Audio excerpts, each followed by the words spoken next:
As an international arts and learning centre, networks and relationships are essential to our work here at the Barbican.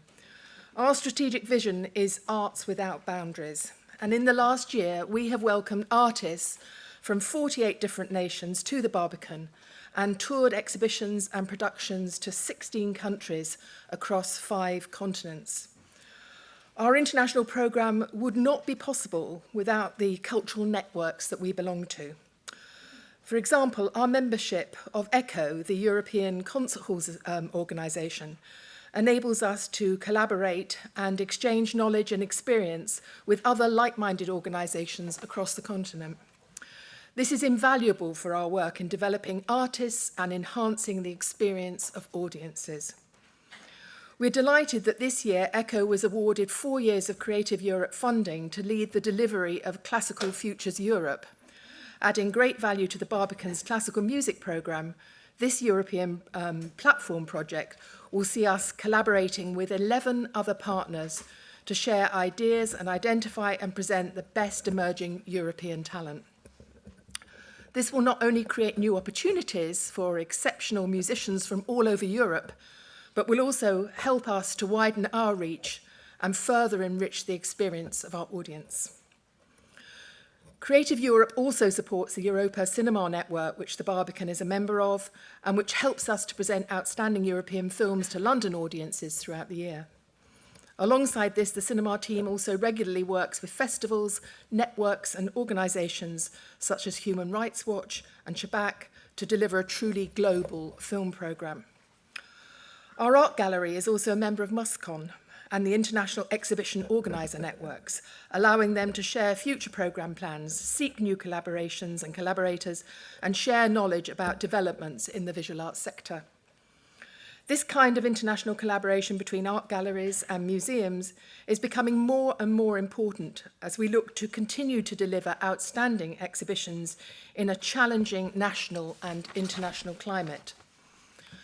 The Barbican's hugely successful recent exhibition, Basquiat Boom for Real, is just one example of this, with the exhibition made possible by a partnership with the Schön Kunsthalle in Frankfurt. This partnership enabled the two organisations to share the significant costs of shipping these outstanding artworks to Europe, with the majority of the works loaned from private collections in the US.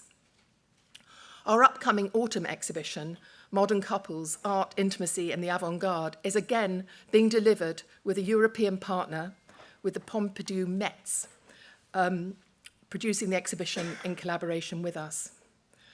This partnership approach is also essential to delivering our theatre programme, with many of the productions we present co-produced or co-commissioned with theatres across the continent. Our production of Obsession, starring Jude Law, was co-produced with Toneel Group Amsterdam and toured to partner venues in Vienna, Amsterdam and Luxembourg, while Antigone, starring Juliette Binoche, was co-produced with Théâtre de la Ville Paris, Toneel Group Amsterdam, and toured to Amsterdam, Antwerp, Edinburgh, New York, Paris and Recklinghausen. And our Barbican International Enterprises Department is increasing the Barbican's global reach, building networks across the world to produce and tour exhibitions, including recent partnerships with multiple touring venues in China and co-producers in Russia and in Denmark. Closer to home, I play an active role in What Next, and that's a network. What Next brings together arts and cultural organisations across the UK to champion and strengthen the role of culture in our society. What Next thinks of itself as a movement. It is a movement, and it's open to all. It's built on mutual trust, collaboration, and egalitarianism. It's grown to include approximately 30 self-organised chapters across the country. In London, the Young Vic chapter meets weekly and enjoys presentations from MPs, civil servants, practitioners, cultural leaders, academics, journalists, and more. It helps us to keep informed, aligned, and motivated, and makes the best possible case for culture. With the Barbican so reliant on international networks and collaboration, Brexit presents a real challenge to how we operate. Since the Brexit vote, our regular partners have shown a real willingness and determination to keep working together with us. However, with possible increases in the cost and bureaucracy of visa and customs processes, and UK organisations potentially being unable to access European funding and networks, there are real areas of concern about how our future relationship with Europe could affect the UK's creative life. Combined, these factors could create an environment that makes UK organisations less appealing creative collaborators for our partners in the EU. This would not only present challenges to the thriving cultural exchange that happens across the continent, it would also make it more difficult to develop partnerships with EU organisations to bring the best work and artists from across the globe. Recent examples of some non-EU artists turning down opportunities to appear at WOMAD and the Edinburgh International Book Festival due to the demands of the current visa system show that barriers to international artistic exchange really do make a difference, and not in a good way.